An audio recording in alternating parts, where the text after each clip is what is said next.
it's Suinda at Her Clear Path. Today I'm continuing my series of spreading the word on your service-based business. We're talking about local and small business marketing, and I'm going to bring you 5 more tips. If you haven't seen my last video, I gave you 5 tips for beginning the steps to marketing your business easy, fast, free, and I'm continuing that on with today's tips. Let's go. I'm passionate about service-based businesses because it's the easiest business to get into, where you can create the life you want, be your own boss, have the freedom of time and choice,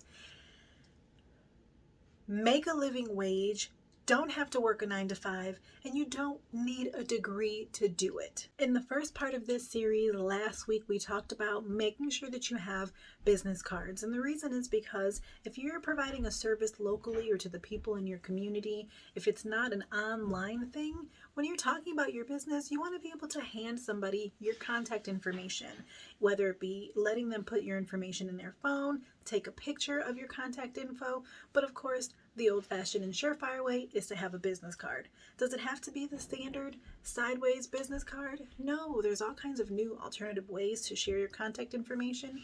Go nuts, but I highly recommend that you most definitely have some type of business card.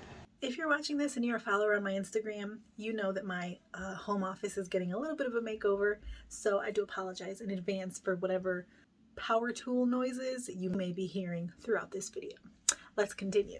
Okay, so we talked about having your business cards available to hand to people who are interested in your business, who you've talked to about your business. Tip number 1 of this video is to leave your business card in high traffic areas or in areas where you know your customers are going to be.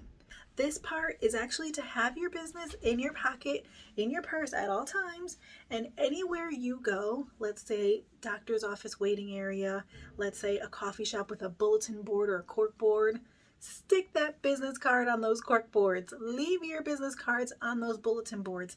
Spread a few out in a beautiful fan way in the waiting room of your doctor's office or your lawyer's office or your accountant's office. Any waiting areas, any high traffic areas, throw a couple business cards. If you're at Walmart and you go into the aisle that you think your customers will probably shop the most because they're looking for a solution to their problem, let's say you offer cleaning services, leave a couple of your business cards in the cleaning aisle. Okay, if you do laundry and you offer a laundry service, leave your business cards in the laundry aisle. You know what I'm saying? Think about what your customers would be buying at Target. Leave a couple business cards strategically on the shelves where they might be shopping. Let's get into tip number 2. Online directories.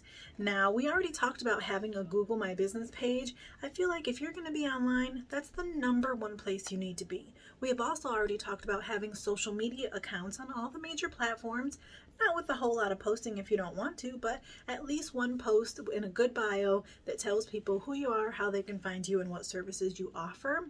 But this time I'm talking about kind of like the new school version of the Yellow Pages. Do you remember, if you're as old as me or older, when you used to get the Yellow Book? Is that what it's called? The Yellow Book? Yellow Pages. The phone book, the Yellow Pages, and the White Pages would get thrown onto your porch once a year, and sometimes they'd sit there for multiple seasons, or you'd bring them in the house and you'd flip through to find phone numbers of the businesses you were looking to call and hire. Well, now there's a bunch of different online directories where you can find different merchants and different services and different businesses that are offering your services. Well, guess what? We want your business to be on those directories too. So we're going to create profiles on these 5 directories that you need to make sure your business is on. There's supposed to be 5 tips in this video, but I'm actually going to give you 5 directories in this 1 tip. So you're really getting like 9 tips. You see what I'm doing there? Did you see that? Tip 2A is Bing. Now, Bing, we know, is secondary to Google. Google is, bam, number 1. That's why Google was in the first video. In this second video, we're going to include Bing as a number 1 directory your business should be on. And the cool thing about setting up your Bing page is that Bing actually lets you import your Google business profile onto your Bing business profile. It's free, so go do it. There is no excuse for why your business is not on Bing. Okay? You can add pictures, you can add descriptions, all this good information that you want your customers to find out about you. You can add this to your free Bing business profile. Okay, 2B is Yelp. Now, I've been in the small business groups and I see a lot of people giving Yelp a bad name, but it's because Sorry to say, but we don't always read. If we were to read what Yelp is saying, you would understand that you can have a free business page on Yelp. Now, understand that you're going to get a bunch of marketing trying to get you to buy their ads, but we don't have any money yet, right? We're a new business. We're just starting out. So we're going to put a free page, a free business page on Yelp, and just take what we can get for free. You should have a Word document so that you can copy and paste this information from one profile to the next, because you're going to be copy pasting this a lot. So instead of typing this all out each time, have your blurbs ready, your description, your bio, your about us section. Have all those things written out so that you can easily copy paste when you're creating a new business profile. Tip number 2, C. Why I don't know the alphabet all of a sudden. A was Bing, B was Yelp, C is listyourself.net. Okay, have you ever heard of this?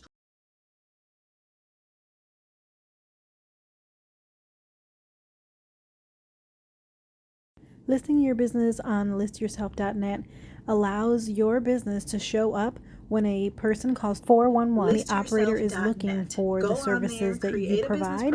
Your business will be listed, and they can give that to the caller who calls to find the services they need. So make sure you're on here. We're on to tip number 2, D. D is going to be alignable. Have you heard of alignable? It's kind of like I don't know, maybe LinkedIn-ish. It's a networking site. All kinds of professionals are on this website. Now, Alignable has a paid service and they have a free one. We're going to use the free one.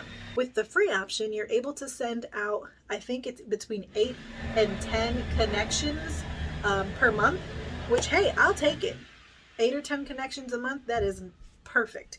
I'll take those for free. I'm not paying for the pro service because remember, we're talking about a new business just starting out doing their marketing. So we want all the free options. Go on Alignable, create an amazing profile, and use up those 8 connections by reaching out to people who might be customers of yours. Again, the goal that we're trying to achieve with all of these different kinds of marketing is to go where your customers are. We don't want to stand here and not tell anyone about our business and then not understand why we're not making any sales. No, we need to go out there. Word of mouth needs to spread, and we're going to be the first ones to spread the word on our business. So get on Alignable. Okay, tip number 2, A, B, C, D, E is the Nextdoor app. Now, I just joined this Nextdoor app as a personal account, and when I went to do my first post, it said, hey, do you want a business page? And it let me create a business page profile for free. Now, I'm sure they're going to try and push their ads and have me purchase their services.